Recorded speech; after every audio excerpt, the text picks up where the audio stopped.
حتی دا فتنه تر دې ځایه را رسېدلې چې ځینې نارینه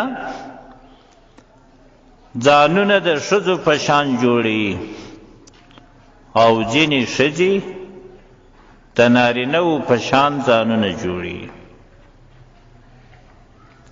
دا کلتور دا رواج د کومې خوا راغلی؟ دا زموږ په وطن کې و؟ نه، دا د بلې خوا راغلی. دا د کفارو د خوا فتنه ده چې په مسلمانانو کې خوره ده. دا د الله عز وجل و خلق ته تغییر ورکول دي.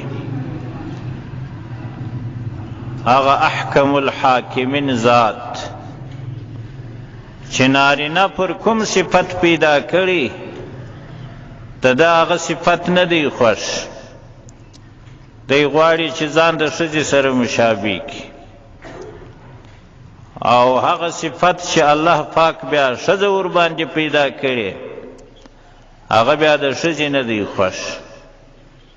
بیا غواړي چې د نارینه سره ځان مشابه کړي په لباس کې، په حرکاتو سکناتو کې، په خبرو کې. دا لوی جرم دی. حضرت عبدالله ابن عباس رضی الله تعالی عنهما د پیغمبر صلی الله علیه وسلم صدا سے روایت کی. عن ابن عباس رضی الله عنهما قال لعن رسول الله صلی الله علیه وسلم المخنثین من الرجال والمترجلات من النساء. حضرت عبداللہ ابن عباس رضی اللہ عنہما راوی دی وی پیغمبر صلی اللہ علیہ وسلم لعنت ویلی، لعنت پر چا ویلی؟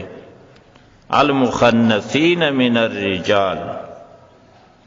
مخنثین من الرجال اغناری ندی چې ځانونه د ښځو سره مشابه کی، په دا خبرو کې، په لباس کې، په حرکاتو کې، په قدمو اخیستلو کې، په نور شیانو کې. دا مخنثین من الرجال دی. پیغمبر علیہ السلام پر دغو کسانو لعنت ویلی. والمترجلات من النساء، او پر هغو ښځو یې هم لعنت ویلی چې دوی د نارینه‌وو سره ځانونه مشابه کوي. د مثال په ډول سر هسې جوړوي لکه د نارینه، جامه د نارینه اغوندي، حرکات و سکنات یې د نارینه وي. پیغمبر علیه السلام پر دغو ښځو باندې هم لعنت ویلی. وفي روايه لعن رسول الله صلى الله عليه وسلم المتشبهين من الرجال بالنساء والمتشبهات من النساء بالرجال. رواه البخاري.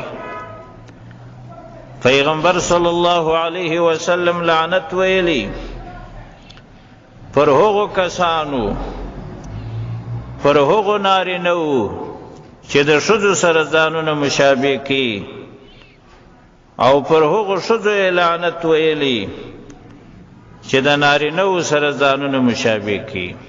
دا فتنه وسته. یو خو داسې وي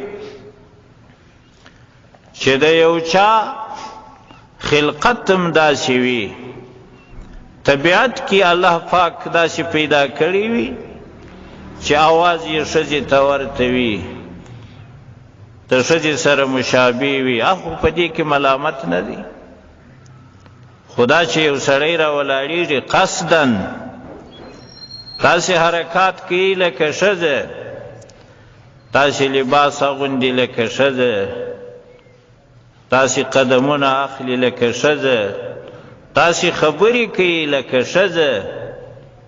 پیغمبر علیه السلام پر دغه باندې لعنت ویلی.